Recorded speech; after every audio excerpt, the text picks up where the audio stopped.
Amigos y amigas, muy buenas noches. Bienvenidos a Telediario Estelar. Este viernes 10 de enero de 2020. Revisamos de inmediato los titulares.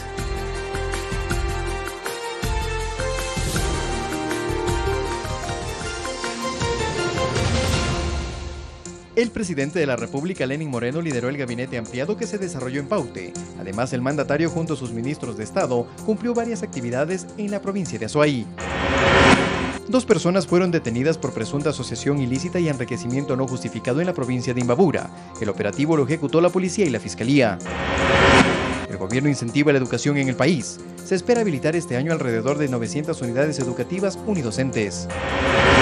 En lo internacional, en México, autoridades indicaron que el menor que atacó en la escuela con un arma de fuego lo hizo influenciado por un videojuego.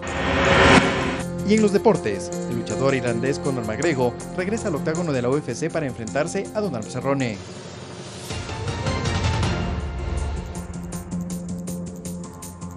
Políticas públicas para el turismo, la educación y el deporte fueron discutidas y presentadas en la agenda del presidente de la República, Lenín Moreno, y su gabinete durante sus actividades en la provincia de Azuay. Paute fue la locación del primer gabinete itinerante del presidente Lenín Moreno en el año 2020. Ahí se analizaron temas relacionados a la implementación, gestión y seguimiento de proyectos y programas que desarrolla el Ejecutivo en el país. Los representantes de los gobiernos locales son fundamentales en este trabajo y por eso su participación ha sido amplia, aún más previo a este encuentro ministerial. Nosotros, desde que asumimos, los municipios, los alcaldes nunca tuvimos la oportunidad de estar 2 días con los diferentes ministerios. Esa premisa de trabajo conjunto se ratificó en el evento en el cual se firmaron 13 cartas de compromiso para el financiamiento de proyectos turísticos. Y seguiremos haciéndolo, y con más frecuencia. Y mientras más recursos se vayan generando, lo haremos de mejor manera. Habíamos dicho 10 millones de dólares para los 100 municipios más pequeños del Ecuador, $100.000 no reembolsables. Hoy contamos con 30 millones para los 221 municipios del Ecuador. Es que si bien la reunión fue en Paute, estos recursos que buscan generar ciudades turísticas reunió a los alcaldes de otras localidades como Zaruma, Jipijapa, Bolívar, Guano, entre otras. Pues insisten que trabajar para el turismo es para generar esa industria sin chimeneas. Su principal nicho de oportunidad es definitivamente la diversidad. Otro programa del cual no solo se habló, sino que se presentó con hechos, fue el denominado Juego Limpio. El gobierno tiene previsto entregar 1000 canchas para que los jóvenes se dediquen al deporte y dejen a un lado problemas sociales como las drogas, pues precisamente una nueva fue entregada en el Colegio Benigno Malo de Cuenca. Todo nuestro contingente, todo nuestro cariño a un deporte querido, admirado, sino que además nos fortalece la voluntad. Esta cancha sintética de fútbol para 9 jugadores es creada gracias a una inversión económica superior a los $245.000. Nos sentimos enorgullecidos de contar con un espacio deportivo renovado, en el que no solo los estudiantes podamos practicar una disciplina deportiva, sino que también a través de nosotros, la ciudad en general pueda beneficiarse con los servicios de esta cancha. Al igual que Cuenca, 40 cantones en 20 provincias del país recibirán este tipo de instalaciones deportivas. Alex Llanos, Medios Públicos. Y también en la provincia de Azuay, a lo largo de 2019, el gobierno invirtió en varios sectores. Los emprendedores recibieron créditos por $271 millones. Además, se destaca la inversión en vialidad, agua potable y educación. Veamos. Durante el 2019 en la provincia de Azuay el gobierno marcó varios hitos en inversión. Entre ellos se destacan apoyo a emprendedores. El gobierno otorgó $271 millones en créditos de la banca pública a más de 203.000 emprendedores de micro, medianas y grandes empresas de Azuay. Inversión en infraestructura. $479.3 millones fueron destinados a la central hidroeléctrica Mina San Francisco. Saneamiento y agua potable. 11.000 personas acceden a agua potable, para lo cual se invirtió $5 millones. Además, $23 millones se entregaron para 3 proyectos de inversión para el manejo de recurso hídrico de la cuenca del río Paute y sus afluentes. En el ámbito social se destaca la repotenciación de 4 unidades de salud en Azuay con una inversión de $475.000. En la estrategia médico del barrio fueron atendidas 4.139 personas en 2019. En educación, con una inversión de $700.000, se reaperturaron 3 escuelas comunitarias y se realizó mantenimiento de 113 planteles educativos educativos. Se entregaron 240 viviendas en terreno propio y 118 en terreno urbanizado. Con la misión Ternura se benefició a más de 10.000 niñas y niños con una inversión de $6.400.000 y se atendió a casi 6.000 personas adultas mayores en extrema pobreza. Para el año 2020 se tiene prevista la entrega del tramo Gualaceo-Plan de Milagro de la carretera Gualaceo-Limón, con inversión de $71 millones. También se lanzará a concurso la construcción de la vía Biblián-Azogues-Cuenca-Cumbe Pasaje y se repotenciará el servicio de la unidad de cuidados intensivos pediátricos en el Hospital Vicente Corral Moscoso, para lo cual se destinarán $600.000. Sofía Montoya, Medios Públicos. La brigada Toda una Vida, liderada por la primera dama Rocío González de Moreno, cumplió este viernes una agenda de actividades en la provincia del Cañar. La secretaria técnica Isabel Maldonado, personal de la Brigada de las Manuelas, del médico del barrio y también técnicos de los ministerios de Inclusión, Vivienda y Educación visitaron los hogares de personas con discapacidad en el cantón Biblián, en donde entregaron ayuda integral y técnica como sillas de rueda, posturales, cojinetes, antiescaras y pañales. En esta provincia, cerca de 850 personas reciben el bono Joaquín Gallegos Lara y periódicamente la visita de técnicos del MIES, quienes verifican el trabajo de las denominadas las Joaquinas, madres encargadas del cuidado de las personas con discapacidad. Las brigadas además ofrecen apoyo psicológico, capacitación y participan en talleres ocupacionales para mejorar la calidad de vida de las personas. Y con una inversión de $47 millones, el gobierno nacional habilitará en este 2020 alrededor de 900 escuelas unidocentes. El Ministerio de Educación garantizó la calidad educativa que impartirán estas instituciones a sus estudiantes. Es una política que apunta a garantizar la accesibilidad a la educación en niños y jóvenes quienes dejaron de estudiar en las escuelas de su localidad y fueron reubicados en otras lejanas a su lugar de residencia. Las escuelas unidocentes Germán Flor en Pichincha y Teniente Hugo Ortiz en Azuay son las primeras en ser nuevamente habilitadas para el servicio de niños y jóvenes, quienes viven a una distancia considerable de zonas urbanas o de mayor concentración poblacional en cada una de sus jurisdicciones. La ministra de Educación, Montserrat Kramer, explicó que en la Sierra el retorno de los estudiantes a las escuelas unidocentes se dará al comenzar el segundo quimestre del presente año lectivo. Y de la misma manera con el ciclo costa. Para el ciclo costa empezaremos el año ciclo costa con todas las de la costa, que serán muchas más, el inicio de año lectivo. La autoridad educativa garantizó la calidad de la enseñanza que los docentes impartirán a sus educandos.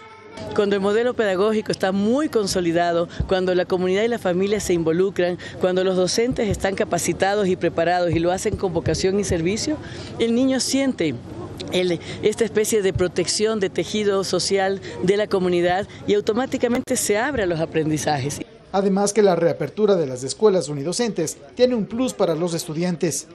Los niños que están cerca de su institución tienen un rendimiento académico mucho mejor, por el mismo hecho de que ya vienen desayunando completo, su desayuno completo. Lo que es por la distancia, ellos a veces no desayunaban bien, no dormían bien y les bajaba su rendimiento académico. En este 2020 la meta es rehabilitar 900 escuelas comunitarias, para lo cual se ha previsto una inversión de $47 millones. Javier Ceballos, Medios Públicos. Y el gobierno ecuatoriano está a la espera del beneplácito por parte de Estados Unidos sobre la propuesta de embajador de nuestro país en esa nación norteamericana. Así lo dio a conocer el canciller ecuatoriano José Valencia en el cantón Paute, provincia de Azuay. Hasta que el embajador reciba la aceptación o el beneplácito del país que lo va a recibir, en este caso de los Estados Unidos. Es un perfil de una persona muy conocedora de temas comerciales, de inversión, de promoción del país a ese nivel. Esa es la aspiración, lo que busca el señor presidente de la República y por supuesto que se ha dado, creo yo, con la persona adecuada. Y mediante decreto ejecutivo 973, el presidente de la República, Lenín Moreno, designó al general inspector Hernán Patricio Carrillo Rosero como comandante general de la Policía Nacional. La nueva autoridad reemplazará a Nelson Villegas, quien hace pocos días anunció su renuncia. El jefe de Estado agradeció al anterior comandante por sus servicios. El general Patricio Carrillo ingresó a la policía hace 34 años antes de ser comandante general. Fue director general de operaciones de la institución, desde donde dirigió operaciones para la seguridad nacional como la lucha contra la minería ilegal. Además estuvo al frente de los operativos de seguridad y orden público durante la crisis del pasado mes de octubre.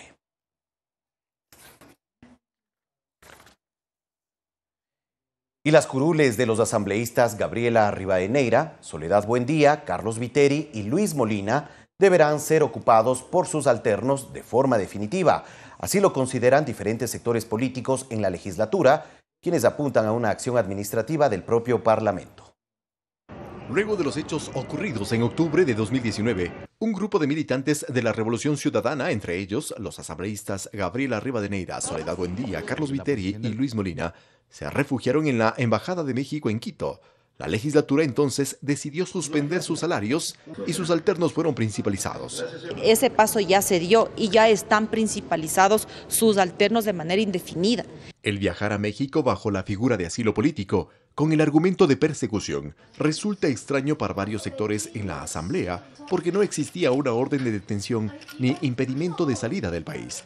De hecho, ni siquiera existe un proceso. Es bastante probable que haya una indagación, pero no existe un proceso formalmente iniciado. Por eso es incomprensible que se vayan, por eso siempre fue incomprensible que pidan asilo. Las personas, sin embargo, tienen, digamos, su derecho a estimar, a acogerse a lo que les parezca pertinente y, como digo, el asilo político es un estatus jurídico reconocido internacionalmente.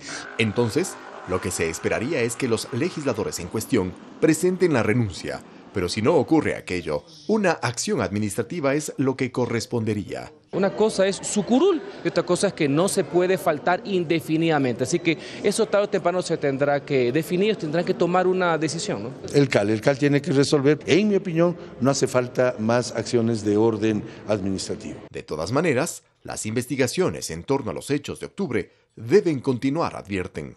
Es evidente que esta gente abandona el país en un intento de burlar a la justicia. Una situación que se debate entre lo diplomático, lo político y lo jurídico. Eduardo Córdoba, Medios Públicos. Y el internacionalista Santiago Orbe aseguró que el gobierno de Ecuador hizo lo correcto al otorgar el respectivo salvoconducto para que los asambleístas correístas puedan viajar a México y hacer uso de la figura de asilo político, conforme lo dispone la normativa y el derecho internacional. Esta decisión del gobierno era ineludible, acotó. Son las disposiciones y procedimientos que se establecen en los acuerdos diplomáticos y convenios entre países. El analista en temas internacionales, Santiago Orbe, explicó que, en ese sentido, el Estado ecuatoriano debía otorgar las facilidades para que los asambleístas correístas, beneficiados con el asilo político concedido por el gobierno mexicano, viajen a ese país. Ecuador tenía la obligación de brindar sobre todo las facilidades para que se cumpla en su totalidad la figura del asilo político, es decir, brindar el salvoconducto y las garantías para que estas personas se dirijan al aeropuerto y viajen al país donde están solicitando asilo. En esa línea se pronunció este jueves el canciller José Valencia al anunciar la decisión del gobierno. Y respeta plenamente el ordenamiento jurídico nacional y sus responsabilidades derivadas del derecho internacional. Ahora, detalla el analista Santiago Orbe, la actitud de buscar asilo y salir del país sin que los asambleístas de la bancada correísta estén siendo investigados por los hechos que marcaron el paro de octubre del 2019, denota algo. El inconveniente de esto es que estas personas no tienen ningún proceso penal, no tienen ningún juicio pendiente, ni siquiera existe una indagación previa. En tal sentido, los señores salieron corriendo. La figura del asilo político se entiende por la ayuda o protección que un Estado concede a una persona extranjera que se considera perseguida por motivos políticos en su país de origen. Javier Ceballos, Medios Públicos. Y en la provincia de Imbabura, Pedro R. y Mauro F. fueron detenidos por presunta asociación ilícita, enriquecimiento privado no justificado y defraudación tributaria. Según las investigaciones preliminares, se habría detectado movimientos financieros inusuales por aproximadamente 5,9 millones de dólares. Uno de los detenidos es el padre de la expresidenta de la Asamblea, Gabriela Rivadeneira. El operativo, al que se lo denominó Flamingo, se efectuó la noche del jueves a las 22 horas. Luego de una investigación policial, la Unidad de Lavado de Activos ULA, junto a la Fiscalía General del Estado, efectuaron 4 allanamientos en los cantones Otavalo y Cotacachi en la provincia de Imbabura. En estas acciones se detuvieron a 2 personas, Pedro R. y Mauro F., uno de ellos progenitor del asambleísta Gabriela Rivadeneira. La secretaria anticorrupción Dora Aguirre explicó que este caso fue detectado el año anterior por un organismo de control. Se conversó en principio hace unos 10 meses con el Servicio de Rentas Internas, que es quien tenía información relacionada. Fue el Servicio de Rentas Internas quien había analizado algún movimiento tributario. Así lo corroboró Marco Villegas, director nacional antinarcóticos. Esta investigación la venimos desarrollando desde abril, previa a una denuncia puesta por la Comisión Anticorrupción en Fiscalía. Y coincidencialmente, el desenlace es que ahora se da la acción o la operación. Villegas detalló que el negocio al que se dedicaban los aprehendidos era la compra y venta de vehículos en Otavalo e Ibarra y una presunta simulación de venta de bienes inmuebles, identificándose movimientos financieros inusuales. La oficina nuestra de lavado de activos hace un análisis muy minucioso con WAFE, hace balances con SRI. En base a esos análisis es que se sacan las primeras premisas. Entiendo de que sobrepasan los 5 millones de dólares en un rango de 5 años. En el operativo además se incautaron $12.000, un vehículo, equipos tecnológicos y documentos financieros. Una vez se les formule cargo, se conocerá el delito en el que habrían incurrido de acuerdo a los elementos de convicción que presente la Fiscalía. Es la Fiscalía la que tiene que llevar adelante las acusaciones, es la Fiscalía la titular de la acción penal y los jueces son los que resuelven el tema. La audiencia deberá efectuarse hasta las 22 horas de este viernes en Imbabura. Olga Velasco, Medios Públicos. Y el presidente Lenín Moreno se refirió a este tema durante la inauguración de una obra en el Colegio Benigno Malo en Cuenca. Escuchemos lo que dijo. La unidad de análisis financiero hizo una operación en la cual capturó y detectó millones de dólares en manos del padre y un pariente de una asambleísta ecuatoriana que acaba de refugiarse en México. Ese tipo de políticos no queremos.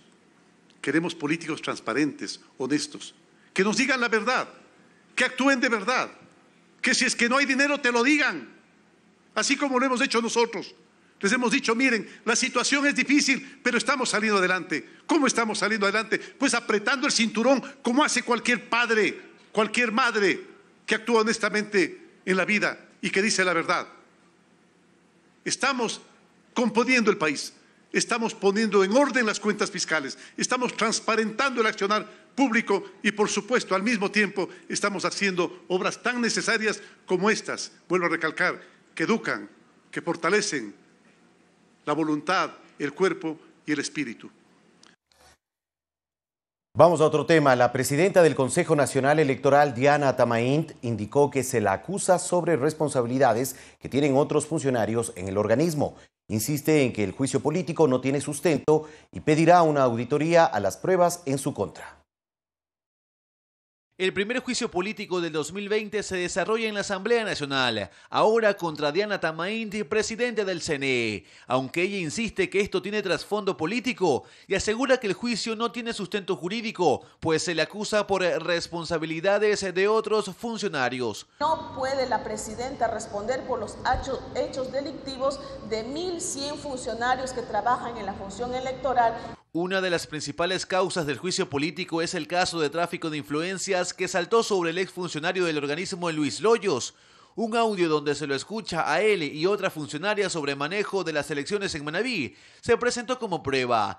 Tamaint niega conocer del tema y pedirá auditoría del audio. Porque no podemos dejar en entredicho los nombres de personas como es el de Diana Tamaint, que tengo una trayectoria limpia.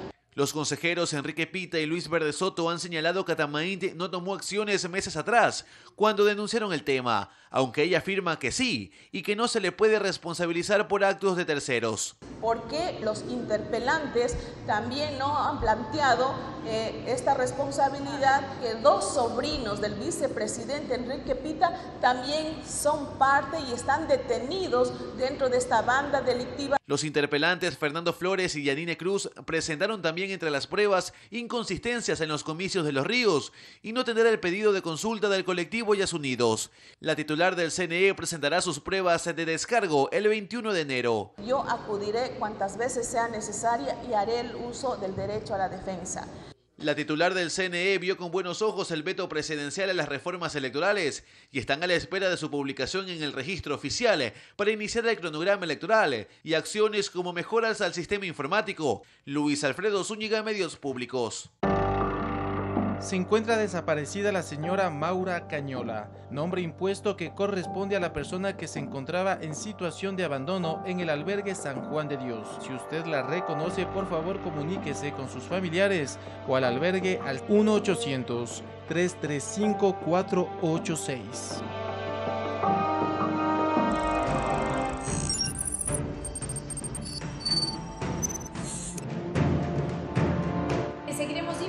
Las noticias más relevantes. Se emitió una sentencia condenatoria.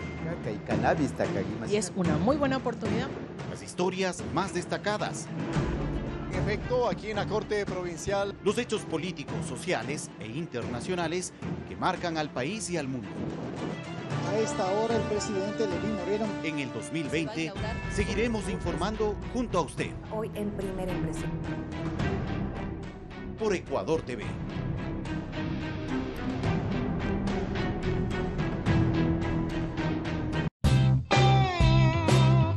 Unos ladridos te robarán el corazón. Hola, hola, ¿cómo estamos? Les presento a Negro. Sí, este es un perro fantástico. Negro tiene ya 11 años. Él fue rescatado cuando tenía 10 meses. Y nosotros te diremos cómo puedes convertir ese amor de tu mascota en responsabilidad y cuidado.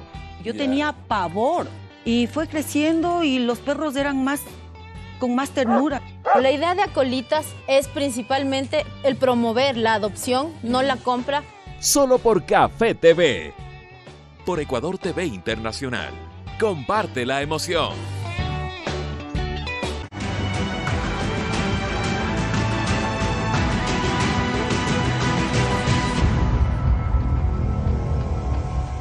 Patuca, en la provincia de Morona, Santiago, fue el centro de mando y operaciones durante la guerra del Cenepa. Luego de 25 años de la gesta, se desarrolló una ceremonia conmemorativa en ese lugar, al que regresaron quienes combatieron y participaron en el conflicto bélico. En la línea de fuego estuvo Cristóbal, declarado héroe nacional.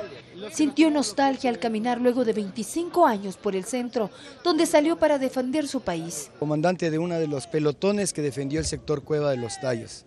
Primero, cumplir el sueño de juventud, de poder defender a mi patria. 4 soldados perdidos en combate el día 27 de enero de 1995. En la zona de conflicto, Franklin Guamán trabajó para atender a los heridos. En Ayé, que está entre Tihuinza, la Cueva de los Tallos y Cuangos. Desde allí atendimos con el doctor. Me encargué de llevar más medicina en vitaminas. Yo estaba con 120 hombres allá. Recuerda con lágrimas que también tuvo que despedir a sus amigos que murieron, sus cuerpos que fueron enterrados en el sitio hasta que pudieran ser trasladados. No, lo más importante es haber salvado vidas.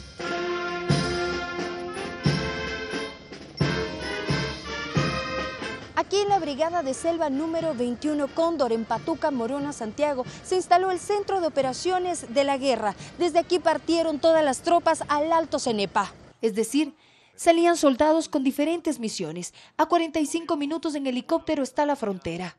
Una emotiva ceremonia se desarrolló en este punto. Se develó una placa con la participación del alto mando militar. Este conflicto bélico se constituyó en la más dura experiencia de la historia contemporánea de nuestro país. Nuestros soldados escribieron páginas de gloria, unos con su sudor y sangre y otros aún más, con su propia vida. Ocurrió un día antes de lo que registra la historia, el 11 de enero de 1995, el primer enfrentamiento entre patrullas de ambos países que detonó la guerra, que duró un mes. Es una gesta excepcional que puso fin a 156 años de derrotas y humillaciones y que le cambió al Ecuador de muchas formas. En Perú, Alberto Fujimori buscaba la reelección, mientras en Ecuador, Sixto Durán Ballén animó a las tropas al grito de "ni un paso atrás", frase que, según el general Moncayo, entonces jefe de operaciones del conflicto, se quedó en la memoria de los ecuatorianos. Unidad nacional, capacidad de acordar, de consensuar. Periodistas también asistieron al acto. Bernardo Abad, actual concejal de Quito, fue uno de los que siguió de cerca los hechos. Y transmitíamos con enlaces microondas, pero buena parte también se mandaba por tierra, como podíamos, hacíamos lo que se podía. La guerra del Cenepa dejó 33 muertos, 103 heridos y 136 soldados que recibieron la Cruz de Guerra y fueron declarados como héroes nacionales. Valeria Villarroel, Medios Públicos. En otros temas, 5.000 distribuidores de gas deberán ser capacitados por el Servicio de Rentas Internas para ejecutar el sistema de facturación electrónica. Hasta que eso se perfeccione, los comerciantes desarrollan alternativas para cumplir con la disposición. Este formato, en el cual el comprador escribe su nombre, dirección y número de tanques que adquiere, es la alternativa que Gustavo Moncayo está realizando para poner en práctica la facturación electrónica. Obviamente el dato fundamental es la determinación de una dirección de correo para emitir el comprobante. El dato que vienen a comprar el gas, ya tenemos una plantilla para que ya mientras estemos vendiendo que nos den llenando estos datos y nosotros esto proporcional y por la tarde estar enviando a los correos electrónicos las facturas electrónicas. Moncayo, quien es el presidente de la Asociación de Distribuidores de Gas Luz de América, espera que la capacitación ofrecida por el Servicio de Rentas Internas sea inmediata, pues se la necesita a nivel nacional. Creo que una vez recibiendo las capacitaciones ya tenemos el pleno conocimiento de cómo facturar, cómo elaborar. Todo el año 2019 el SRI hizo información, campañas para recordar a los contribuyentes que tienen que efectivamente ya sumarse a la facturación electrónica. En ese sentido, Moncayo reconoce que sí hubo una explicación el año anterior, la cual al final generó las dudas que ahora se tiene. Que del 1.60 cobrar más del IVA, eso es lo que capacitaban los funcionarios del CRI en el año anterior. Paralelamente a la capacitación, la búsqueda de la plataforma que permita la facturación ya se realiza entre los integrantes de la asociación. Por su parte, en la Agencia de Control Hidrocarburífera, ARCH, se prueba una aplicación a manera de piloto en las provincias fronterizas. Se sincroniza directamente con nuestra base de datos y se hacen varios controles internos que permiten garantizar que este combustible, este carburante, sea entregado a las personas que realmente lo requieren. Es que el objetivo macro en el que todos se enfocan es en saber a dónde se va este producto y si su uso es el indicado, ya que está subsidiado por el Estado. Alex Llanos, Medios Públicos. La Gobernación del Guayas y la Intendencia realizan operativos de control para evitar la especulación en la venta de gasolina y gas licuado de petróleo. El objetivo es evitar la especulación del combustible. El recorrido se realizó en varias estaciones de gasolina y depósitos de gas del suburbio de Guayaquil. Actividades que aprueban los ciudadanos. Debemos pagar el precio justo, debemos pagar lo que recibimos. Por lo tanto, pienso que sí deben haber este tipo de operativos para que los propietarios de las gasolineras se preocupen en dar un buen servicio. Ningún tipo de novedad, las gasolineras también están cumpliendo con el precio oficial, que la gente esté tranquila y que sepa que se está cumpliendo con los precios adecuados del combustible y del gas, que no hay ningún tipo de especulación y que a veces disposición de la Gobernación del Guayas y del gobernador de Guayas, Pedro Pablo Duarte. En los depósitos de venta de gas donde hicieron las inspecciones tampoco se registraron alteraciones al precio oficial de la venta de las bombonas. Sí. ¿Están respetando ellos el...? Sí, sí están respetando ellos. ¿Cuánto le están cobrando? $1.60 cobran ellos. Desde que pusieron el precio ahí, $1.60 está cobrando ellos. Efraín Camacho, propietario de este establecimiento, asegura que en los próximos días será parte de la capacitación para operar con factura electrónica. Una vez regulada esta modalidad de venta, las autoridades brindarán la contingencia en los respectivos controles. Para el día martes 14, creo que es el martes, más o menos ya nos llamaron al SRI que tenemos que irnos a capacitar. Eso es cuando la medida esté tomada y esté determinada por la autoridad competente, que es el ARCH. Una vez que ellos lo determinen, nosotros los ayudaremos y los acompañaremos a seguir en estos operativos. En Guayaquil, Guadalupe Ayoví, Medios Públicos. Desde este año ya no se pagará el anticipo al impuesto a la renta y las personas que tengan ingresos mayores a los $100.000 no podrán deducir gastos personales, salvo en el caso de enfermedades catastróficas. Enseguida les contamos cómo está estructurado el calendario tributario. Enero es el mes en el que Pablo y Jefferson reciben más clientes, un promedio de 25 a 30 semanales. Su negocio fue creado para ayudar a los contribuyentes del Servicio de Rentas Internas a efectuar los trámites que se realizan en línea. Le ayudamos al cliente con los valores que ellos nos proporcionan y nosotros les podemos ayudar a hacer sus declaraciones. Puede ser unos $20, $25 según la proyección que nos den, o sea, según los papeles que nos den, porque nos toca ingresar a veces factura por factura. Y es que hasta el 31 del mes en curso, las personas bajo relación de dependencia que deseen beneficiarse de una menor retención al impuesto a la renta deberán presentar la proyección de gastos para este 2020. Es para quienes perciban ingresos de $11.315 anuales. Los rubros a justificar son vivienda, salud, educación, vestimenta, arte y cultura. No se toman en cuenta los décimos y se puede devengar hasta el 50% del total recibido. Por cada rubro será 3.677.38, llegando al tope de los 14.709.50, salvo salud, que puede ocupar el total de este tope. Tras la publicación de la Ley de Simplificación y Progresividad Tributaria, quienes perciban más de $100.000 al año no podrán deducir gastos personales, salvo en el caso de enfermedades catastróficas, raras o huérfanas. El límite total es de $22.630. En el mes de febrero, quienes presentaron la proyección de gastos en 2019 deberán llenar un formulario para desglosar los rubros. Con esto nos preparamos para hacer la declaración de renta en el mes de marzo. En los meses julio y septiembre, las personas que tienen ingresos por actividades económicas sin relación de dependencia debían cancelar el anticipo al impuesto a la renta. Esto fue eliminado con la ley que está en vigencia. Entonces es un alivio a la carga fiscal, con lo cual tienen que solamente cumplir con sus declaraciones IVA o ICE.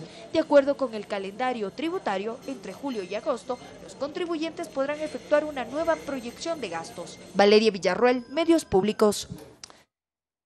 Y desde este mes, varios productos médicos poseen tarifa del 0% de impuesto al valor agregado IVA por las transferencias e importaciones de marcapasos, tiras reactivas para medición de glucosa, bombas de insulina, entre otros. Esto con el fin de ayudar a la economía de personas que padecen ciertas enfermedades. La Ley de Simplificación y Progresividad Tributaria, aprobada en la Asamblea Nacional, también tiene un enfoque social de ayudar a personas que poseen ciertas enfermedades. Por ejemplo, desde el 1 de enero, varios insumos médicos poseen tarifa cero de impuesto al valor agregado en transferencias de importaciones de ciertos productos. Las bombas de insulina y las marcas reactivas para la insulina y los marcapasos. Si una persona padece de diabetes, necesita estas tiras reactivas para poderse hacer la mención, que más o menos era 3 veces al día, pero el IVA le encarecía estos productos. La normativa también está enfocada en dar incentivos tributarios para fomentar el cuidado del medio ambiente con la exoneración del impuesto a los consumos especiales ICE a productos de exportación como vehículos eléctricos. Un incentivo a quienes tengan unas prácticas ambientales. Por ejemplo, también el régimen del simplificado agrícola o del banano va a tener un beneficio una deducción en el impuesto a la renta quienes tengan buenas prácticas ambientales. También está el régimen simplificado que ayudará a fortalecer los negocios de más de 5 millones de emprendedores que poseen pequeños y medianos negocios en el país. Estos emprendedores no van a entrar directamente en el régimen general, sino en un régimen simplificado en el cual las declaraciones del IVA y del ICE lo van a hacer de manera semestral, van a pagar sobre el valor de ventas un 2% y se simplifica la tributación y a la vez dinamiza la economía. Santiago Tello, Medios Públicos. Bueno, el año anterior el camarón ecuatoriano se consolidó como el primer producto no petrolero generador de divisas en nuestro país. Para este año, el 2020, representantes del sector mantienen la expectativa en materia jurídica e incentivos económicos que les permita conservar los niveles de competitividad en sus exportaciones. En 2019, 1.300 millones de libras de camarón se exportaron al mercado internacional, cifra récord que ubica al crustáceo ecuatoriano como el líder en generador de divisas, un logro conjunto con la empresa privada en la cadena de producción y exportación. Posiblemente el 2019 sea un año en el que el sector camaronero cierre con una facturación cercana a los 3.600 millones de dólares. El sector, frente a las exportaciones nacionales, representa casi el 30% de las exportaciones. Para superar este rubro en 2020, el presidente de la Cámara de Acuacultura, José Antonio Camposano, plantea dar un incentivo al sector productivo para que mantenga los niveles de competitividad que le permitan seguir exportando, ¿no? La DDP que está pendiente, todavía está en la Comisión de Soberanía Alimentaria. Ha habido un diálogo bastante amplio con esa comisión, con el equipo de trabajo, para poder llegar a un texto que ofrezca un marco regulatorio que garantice las inversiones por parte del sector con reglas claras especialmente. Todavía hay materias pendientes como por ejemplo la Ley de Fomento Productivo 1, que ya tiene más de 2 años, establecía que a través de reglamento y mediante decreto se iba a emitir una lista de bienes que pagarían tarifa IVA cero. Está en la ley, pero no se puede ejecutar en términos prácticos porque falta un decreto, falta la firma del presidente. La presentación del certificado libre de mancha blanca que exige China, nuestro principal importador de camarón, también es otro de los factores que se deben analizar. No es tan sencillo ni logísticamente ni técnicamente poder testear cada lote que se envía a China. Sin embargo, Ecuador se comprometió a hacerlo y así lo está haciendo. Pero hay un impacto definitivamente en el comercio porque habrá producto positivo para mancha blanca que no se podrá exportar a China. Mariuxi Buenaño, Medios Públicos. Y este año Banecuador otorgará $900 millones en préstamos. Los créditos serán distribuidos a pequeñas y medianas empresas, asociaciones y comunas, también emprendimientos. En el sector agropecuario se proyecta entregar $504 millones adicionales. Carlos Tamayo, gerente de Banecuador, explicó en la sesión del último miércoles del Consejo de Participación Ciudadana que la entidad proyecta entregar $900 millones en créditos de primer piso, préstamos que se otorgan de forma directa a los beneficiarios. El funcionario señaló que para este año los créditos se incrementarán en $52 millones. Esto en respuesta a la duda del organismo de control de una supuesta afectación a las líneas de créditos debido a los recortes presupuestarios. Dentro de eso quisiera informar que el banco es autónomo financieramente, prestamos nuestros servicios financieros producto de las captaciones que hacemos en el sector con administración en cuentas de ahorro, cuentas corrientes. En este sentido indicó que para el segmento pymes, es decir, pequeñas y medianas empresas, asociaciones, comunas y emprendimientos, habrá un incremento de más del 50% en líneas de crédito. Tenemos pymes, asociativos, comunas, emprendimientos, $103 millones, pyme agrícola ganadero, $16 millones. En cuanto al sector agropecuario, el funcionario indicó que en 2019 la entidad entregó $350.000 en microcréditos verdes al sector ganadero. Para este año se prevé un monto mayor. Microcrédito verde, $5 millones. En el sector agropecuario en 2019 se destinaron $494 millones en manos de 66.963 solicitantes. La proyección para el 2020 es de 504 millones. Para este año, Banecuador y el Ministerio de Agricultura trabajarán para fomentar el agro a través del financiamiento de recursos para la preparación del suelo, mantenimiento de la producción, comercialización y la adquisición de maquinaria. Vamos a tener mejores sorpresas junto al Banecuador. No podemos generar política productiva pecuaria si no hay un crédito, una política crediticia. Juan Carlos Figueroa, Medios Públicos. El Ministerio de Agricultura, la Asociación de Exportadores Bananeros del Ecuador y la Universidad Tecnológica de Queensland de Australia capacitan a personal de la Agencia de Regulación y Control Fito y Zoosanitario Agrocalidad en prevención del Fusarium raza 4 tropical. Según expertos, nuestro país tiene aproximadamente 10 años para evitar la llegada del hongo a las plantaciones bananeras. El doctor James Dale es investigador de la Universidad de Queensland en Australia y es uno de los expertos que estudia una herramienta de edición de genes capaz de fortalecer las defensas naturales del banano, que podría salvarlo del hongo mortal Fusarium raza 4. The same technique, un Gros Michel resistente a raza 1. Y eso es algo que lo vamos a hacer, que estamos en proceso y eso es parte del futuro para las bananas. Según Juan José Pons, coordinador del clúster de banano en el Ecuador, el Fusarium raza 4 podría llegar en aproximadamente una década, por lo que se requiere, además de capacitación, financiamiento. Toda la capacitación, toda la tecnología y las herramientas económicas, financieras, crediticias para que puedan preparar sus plantaciones. Y el hongo viaja a una velocidad, se supone que contamina a una velocidad de 100 kilómetros por año. En este momento está en Colombia a 1.300 kilómetros del Ecuador. Caso hipotético, el tiempo máximo que tendríamos para que el hongo aparezca en Ecuador son 13 años. El Ministerio de Agricultura realiza controles aleatorios en puertos y aeropuertos, así como en los pasos fronterizos, pero también busca apoyo en la experiencia de expertos internacionales. Este año seguimos trabajando, nuestro ministro de Agricultura, nuestro director ejecutivo están muy comprometidos, conocen la amenaza que representa el hongo y se están haciendo todas las gestiones a nivel internacional para seguir fortaleciendo las capacidades tanto técnicas como también la capacidad de diagnóstico. Mariuxi Buenaño, Medios Públicos.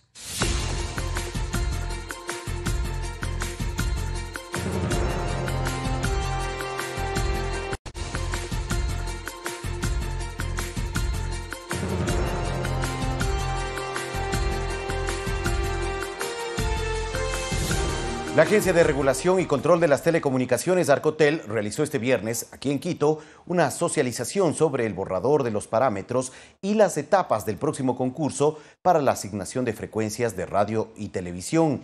Para la elaboración del documento se tomarán en cuenta las observaciones de la Contraloría General del Estado.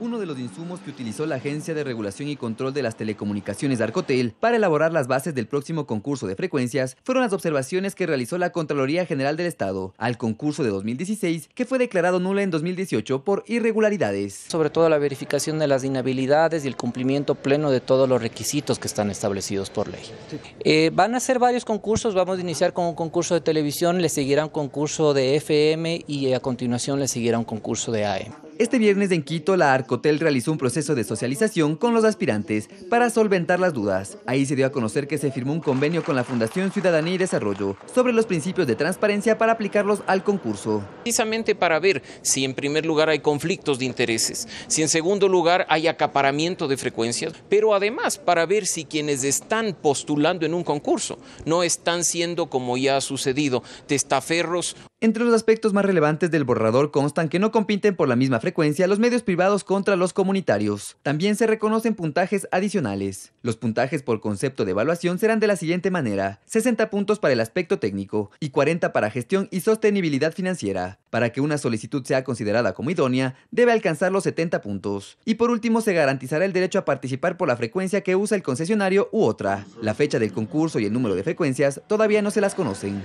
Primero tenemos que esperar a que se emita la política pública correspondiente para convocar al inicio de los procesos. También estamos haciendo una depuración del catastro. En diciembre del 2019 ya se realizó una renovación automática de las frecuencias de 3 canales de televisión. Ronito Apanta, Medios Públicos. En Ecuador se presentaron varios casos de violencia contra las mujeres sin importar su edad. Mujeres de la tercera edad, de entre 85 y 90 años, sufrieron violencia sexual en las provincias de Manabí y Esmeraldas. Y una joven fue encontrada muerta en el sector del teleférico, aquí en la ciudad de Quito. Colectivos insisten en la necesidad de prevenir la violencia. En noviembre de 2019, el colectivo Tesis de Mujeres Chilenas alzó su voz contra la violencia de género. La canción trascendió a escala mundial. Cobra fuerza en cada caso de violencia en el mundo. En Ecuador, una mujer de 85 años fue víctima de violencia sexual en Puerto Viejo en su propia casa en agosto de 2019. En Navidad, una mujer de 90 años fue violada en Esmeraldas. Trató de defenderse y presenta varias fracturas. Yo creo que falta y qué edad tenías, ¿no? Porque estas mujeres que han sido asesinadas, que han sido víctimas de femicidio, estaban en sus camas, estaban en sus viviendas. ¿Cómo es posible, ¿no?, que haya una situación de estas y que no se respete ni siquiera la edad? La perito en género dijo también que en la sociedad se ha normalizado la violencia contra la mujer y que la impunidad que se presenta en estos casos hace que la situación siga. El tema de violencia contra las mujeres es un tema social, es un tema de justicia, es un tema de salud pública. Y si el gobierno no entiende esto y la repercusión que efectivamente puede tener la violencia a nivel de la pareja, a nivel de la familia, en la sociedad, en el conjunto de la sociedad, estamos muy mal. Según encuestas, 65% de las mujeres sufren violencia. Esta semana, una adolescente fue hallada muerta con signos de violencia en el sector del teleférico. Sus familiares piden justicia. Para el colectivo Lilas en Acción, que trabaja en sensibilización y prevención, es fundamental que se trabaje en estos temas para reducir las cifras, que son más que eso. Son familias enteras desintegradas por la violencia. No hay jueces, no hay fiscales, no hay peritos, no hay absolutamente nada de personas que sean especialistas en género.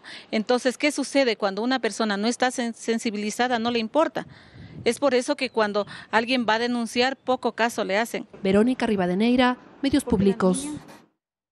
Ahora les presentamos las imágenes de un grupo de 16 cóndores que fueron captados mientras se alimentaban en la Reserva Ecológica Antizana. Según el último censo efectuado en el país, existen 150 ejemplares de esta ave emblemática. A través de su cuenta de Twitter, la Fundación Cóndor Andino Ecuador difundió las imágenes de un grupo de 16 cóndores alimentándose del cadáver de un venado en la Reserva Ecológica Antizana, ubicada entre las provincias de Pichincha y Napo.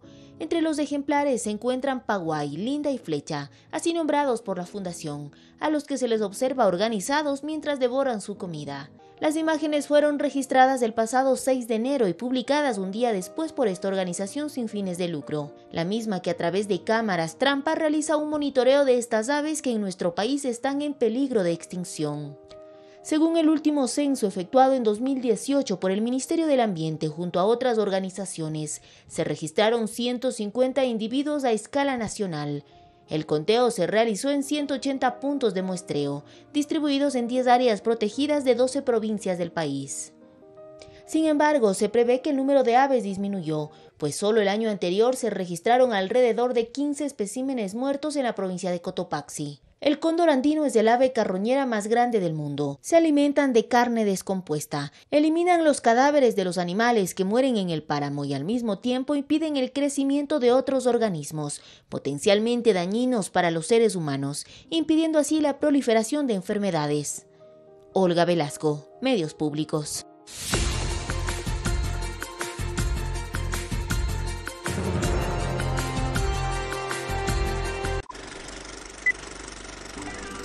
Los medios públicos le abren la pantalla a los directores afamados, tanto del Ecuador como del extranjero. Yo soy Juan Ramón García. Acompáñame en este espacio dedicado a promover el cine en construcción. Los productores que están dando sus primeros pasos en el apasionante mundo del séptimo arte. Esto es Cinta Corta.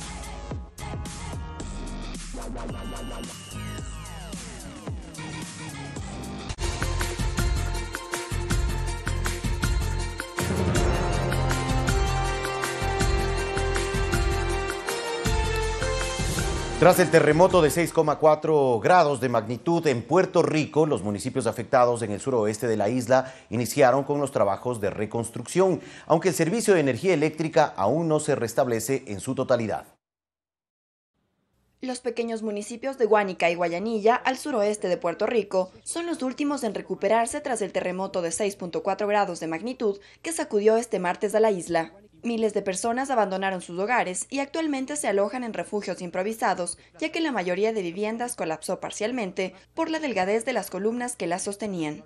El temblor del 7 de enero se considera el más potente de la historia reciente de Puerto Rico, al causar daños importantes en las plantas Ecoeléctrica y Costa Sur, hecho que provocó la caída de todo el sistema eléctrico.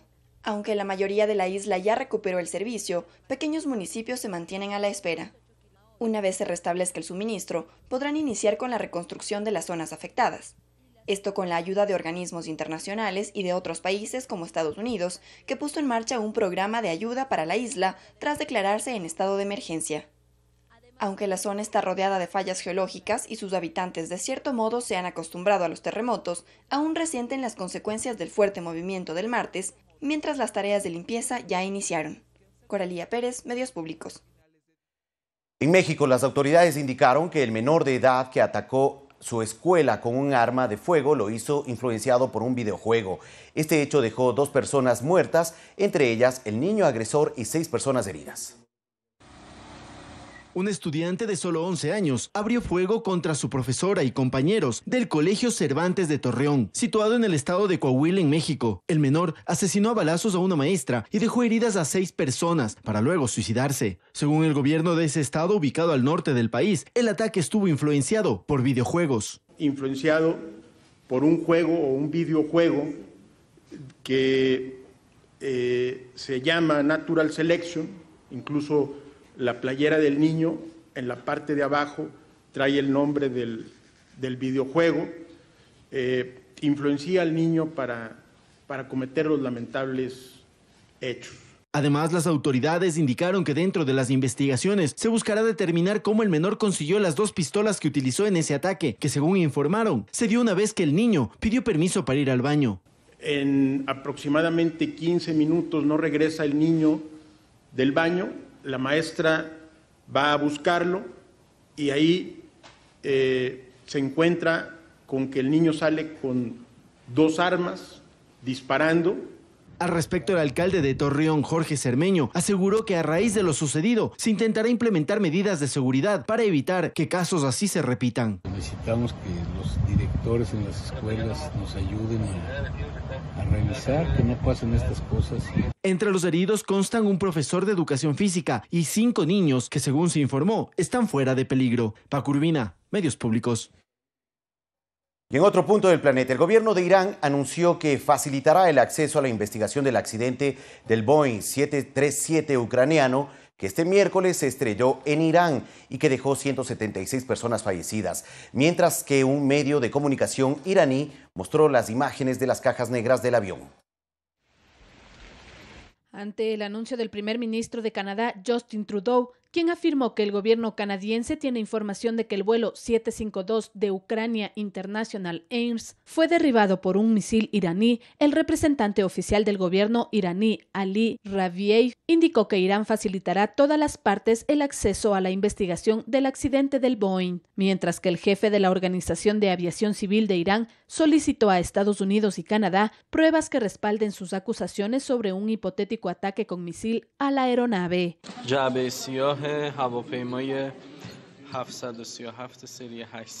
La televisión estatal iraní mostró las imágenes de las 2 cajas negras recuperadas del avión ucraniano siniestrado la madrugada del pasado miércoles a las afueras de Teherán.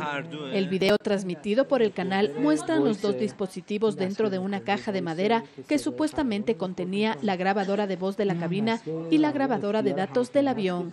Según lo indicado por la cadena, ambas cajas negras habrían sido dañadas en el accidente, pero se espera que su contenido pueda ser descargado y examinado por las autoridades. Esto mientras que un inquietante video mostraría el momento en que el vuelo de International Ukrainian Airlines explotó en pleno vuelo poco después de despegar de Teherán. Fernanda de la Bastida, Medios Públicos.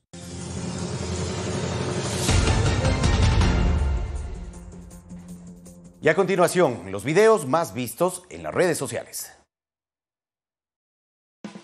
Y arrancamos con los videos que fueron tendencia en redes sociales en esta semana, con el mejor amigo del hombre, quien al constatar que su dueño se quedó dormido con el celular en la mano, se lo quita. Lo coloca a un lado.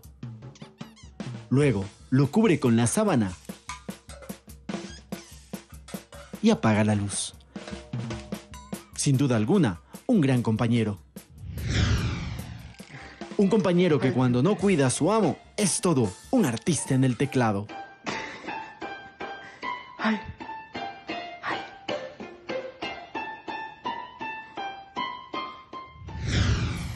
Por cierto, ya se pesaron después de las fiestas de Navidad y fin de año.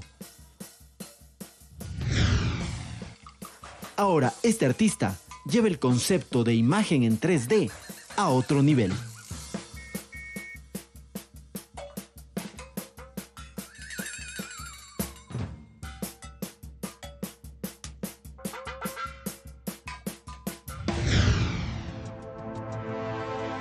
Finalmente, en Twitter, junto a este video preguntan: ¿harías esto por $1 millón?